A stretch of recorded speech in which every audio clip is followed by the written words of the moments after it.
Ya, selamat malam.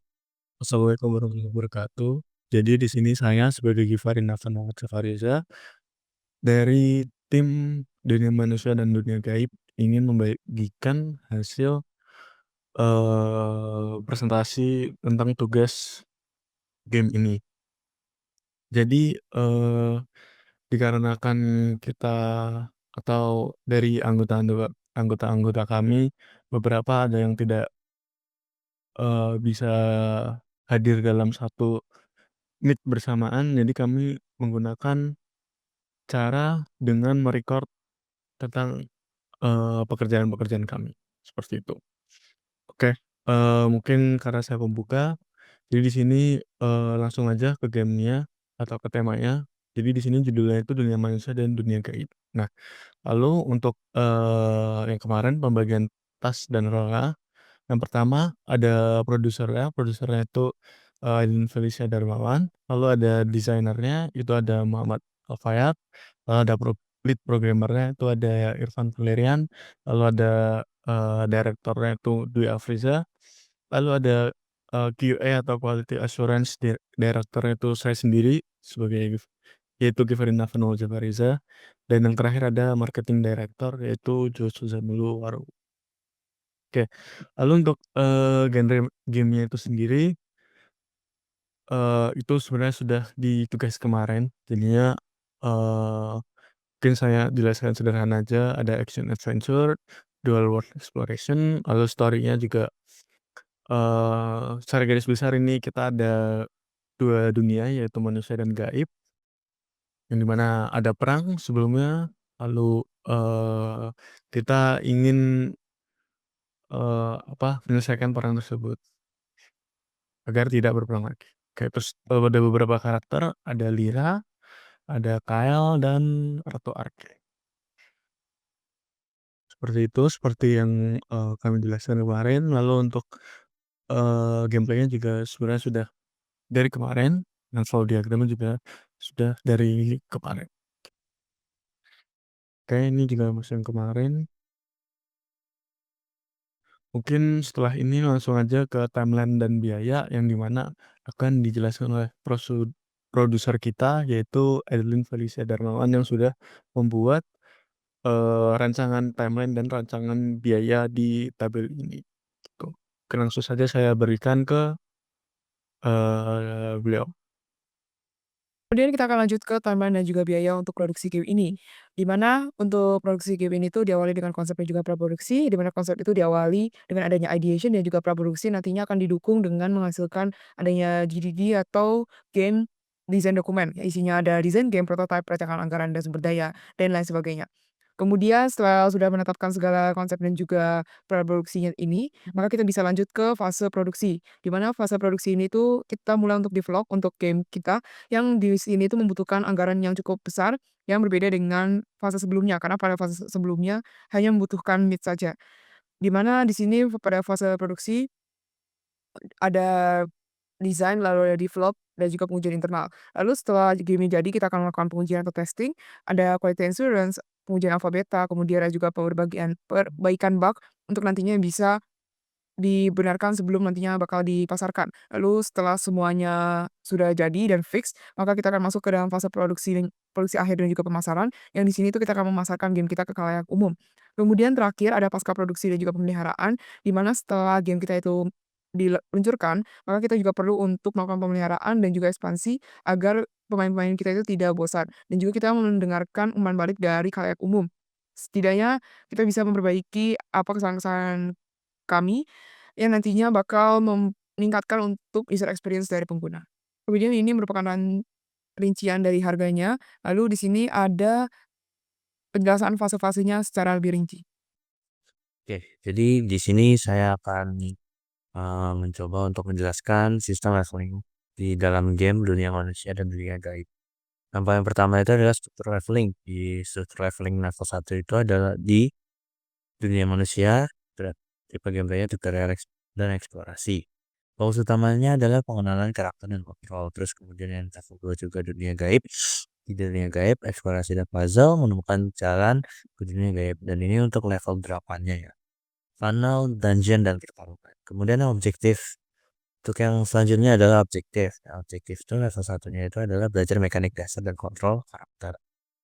Kemudian untuk yang terakhirnya adalah menghadapi Ratu Arcane yang itu mungkin final bossnya ya. Kemudian pertarungan multifaceted. Untuk untuk flow-nya itu adalah starting point, tutorial level, dunia gaib pertama, eksplorasi dan puzzle, boss fight, dunia manusia, investigasi, dan sampai final dungeon level arcane sampai ending game.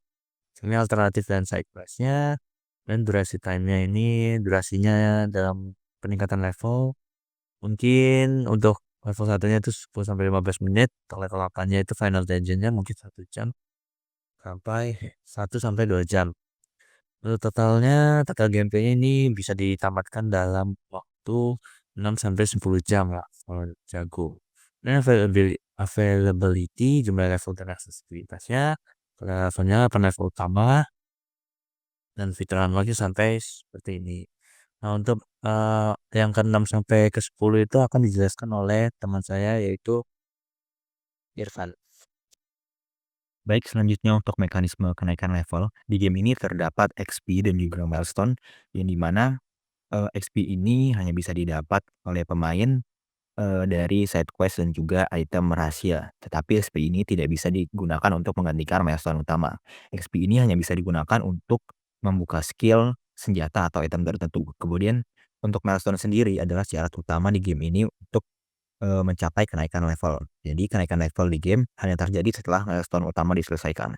Kemudian untuk requirement kenaikan level, di sini terdapat XP yang dibutuhkan dan juga milestone untuk naik levelnya. XP yang dibutuhkan adalah jumlah XP yang direkomendasikan untuk membuka skill atau item yang diperlukan dalam level tersebut supaya experience pemain dalam setiap level itu kesulitan atau ketegangannya itu setara di masing-masing level. Kemudian untuk milestone-nya itu syarat utama untuk naikkan level. Seperti misalnya di level 1 ke 2 itu dibutuhkan 100 XP dan juga milestone-nya adalah menemukan portal ke dunia gaib dan seterusnya. Dari level 7 ke 8 membutuhkan 1800 XP dan juga milestone utamanya adalah mendapatkan kekuatan gabungan Lyra dan juga Kyle. Kemudian selanjutnya ada reward system. Di sini terdapat reward di level 2, 3, 4, 5, 6, 7, dan juga 8. Yang dimana untuk level 2 terdapat reward spirit ration, yaitu item yang digunakan untuk melihat jejak gaib yang didapat setelah masuk ke dunia gaib.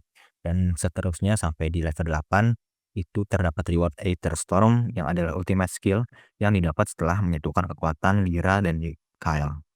Selanjutnya untuk relationship atau hubungan level dengan cerita, yaitu dari level 1 sampai 3 merupakan eksplorasi awal dan pengenalan dunia. Untuk level 4 sampai 5 merupakan konfrontasi pertama dengan musuh utama. Level 6 ke 7 merupakan misi penyelamatan dan meningkatnya ketegangan konflik. Yang terakhir untuk level 8 merupakan pertarungan final yang menentukan akhir cerita.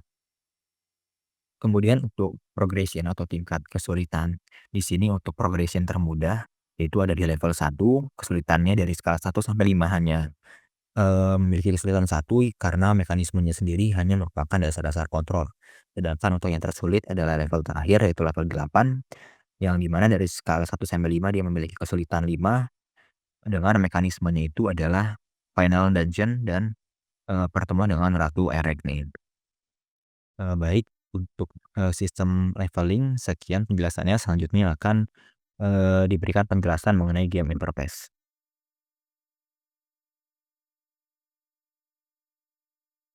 Selanjutnya saya Muhammad Dwi Afriza akan menjelaskan mengenai interface dari game ini. Untuk tampilan utamanya yaitu tampilan ganda atau home akan seperti ini. Nanti di dalamnya akan terdapat primary button yaitu untuk memulai game yang dimana di sini tulisannya start the game.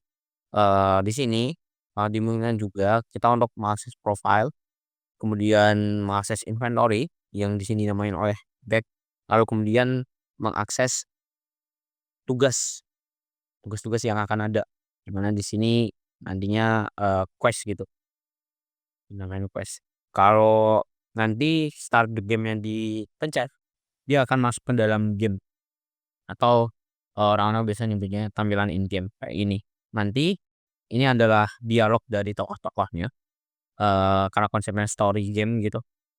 Nah, di sini akan ada clue gitu dari perjalanan ini untuk perjalanan selanjutnya. Lalu, di sini ada juga beberapa tombol yang mana oh ya ini tadi profile udah saya kasih, oke. Lalu di sini adalah tombol R untuk rotasi ataupun untuk, pergerakan tokohnya nanti. Lalu untuk tombol X di sini bisa untuk buka inventaris atau skill. Tombol Y bisa untuk, interaksi dengan NPC. Lalu tombol A bisa untuk konfirmasi aksi utama. Dan tombol B bisa untuk membatalkan aksi. Itu, tergantung daripada, situasionalnya. Nanti akan ada tunjuk di bawah seperti itu. Untuk elemen gamenya akan dijelaskan oleh rekan saya.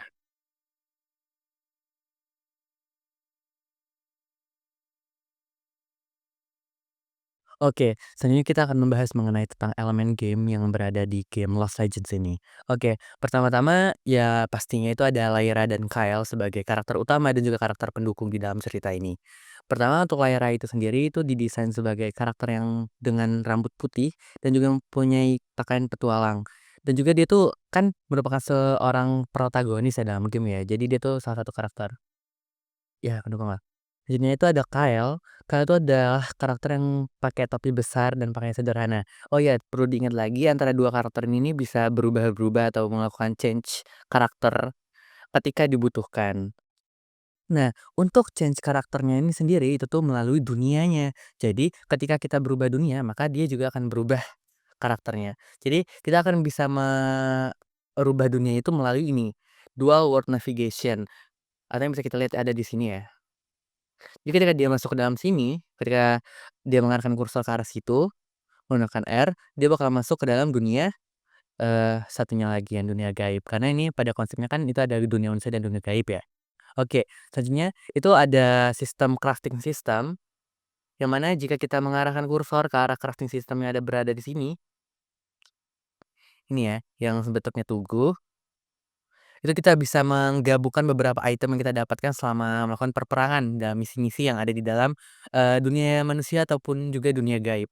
Karena perbedaan item-item tersebut maka antara dunia manusia dan dunia gaib maka jadinya, bisa membuat sebuah item khusus yang berasal dari gabungan dunia tersebut. Oke, selanjutnya itu ada progression system. Itu adalah sebuah sistem untuk melakukan upgrade lah istilahnya kalau di dalam dunia game ya. Jadi kita bisa melakukan upgrade karakter dan juga lain-lainnya di dalam situ. Oke, selanjutnya itu ada untuk belanja atau kayak ya tokonya lah kalau di dalam game ini. Itu ada di dalam sini di mantra ini. Itu gunanya itu untuk melakukan pembelian spell-spell khusus dan juga ya hal-hal yang berkaitan dengan game ini nanti. Oke, selanjutnya itu ada cari quest atau buat huntingnya. Jadi kan tujuan utama dari game ini sendiri itu buat quest ya, buat pengerjaan quest dan juga buat menyelesaikan misi dari storyboardnya itu sendiri. Nah, untuk mendapatkan questnya itu sendiri kita bisa ada dua cara. Ada quest utama yang langsung diberikan setelah kita menyelesaikan main storyboard. Di situ ada quest tambahan yang bisa kita dapatkan mungkin melalui cari quest atau hunting quest ini. Itu bisa dari luar ataupun ada event-event tersendiri yang bisa kita dapatkan kalau kita ngeklik di sini. Oke, next itu ada message, itu basic aja.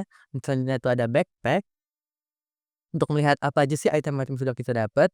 Terus ada quest item list itu buat bikin list quest kita tuh ada apa aja sih. Oke, selanjutnya itu ada juga profile buat mengatur profilnya. Dan mungkin itu aja elemen-elemen yang di dalam interface utama dari game ini sendiri.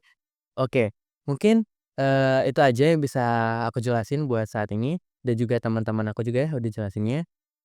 He Mungkin untuk pengembangan selanjutnya dari, perancangan game dunia manusia dan dunia gaib yang kami kasih nama Lost Legends itu, bakal dilanjutkan untuk ke depannya.